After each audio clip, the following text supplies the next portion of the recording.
Welcome back to Raw Sports Talk. I'm Chris, your favorite stat reader, and we have the Niners hosting the Jaguars. And the Niners are 3.5-point home favorites. The over-under is at 47.5 points.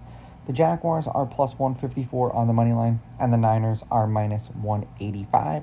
Now, these are the pre-kickoff lines. They're going to change the closer we get to kickoff on Sunday. The over-under actually has gone up from 46.5 to 47.5.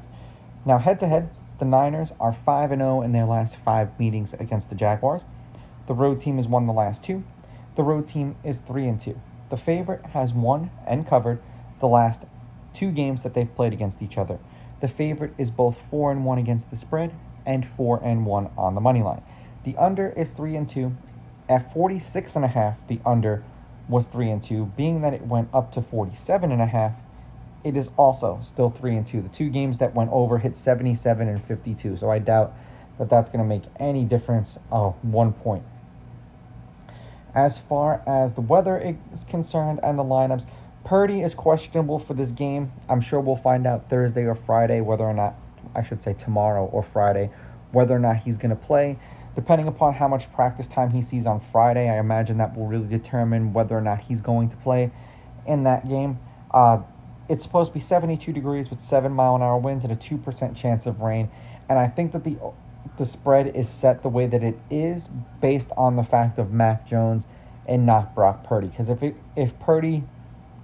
they announce that Purdy's going to play, I imagine the Niners probably go up to like 6.5.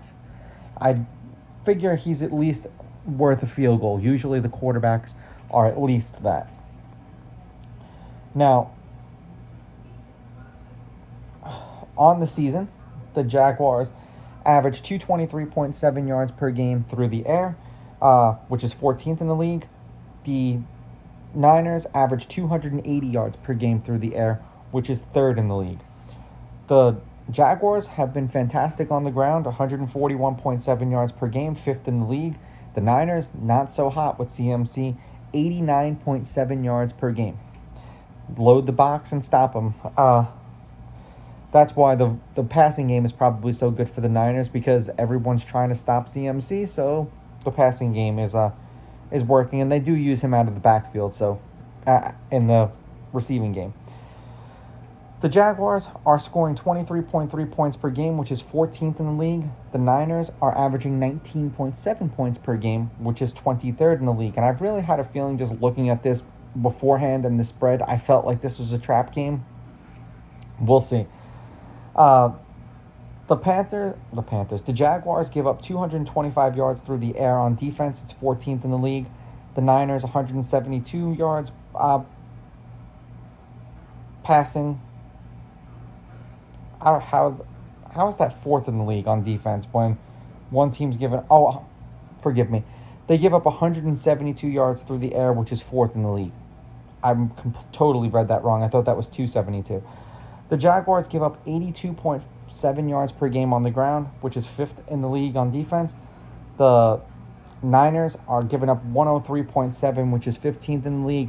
And if that's the Jaguars' strength, now we can kind of see how this game might get closer than it should be. The Jaguars are only scoring allowing 17 points per game on defense, which is 5th. The Niners are giving up 16.3. And both of these teams have been in some kind of low-scoring, pathetic games.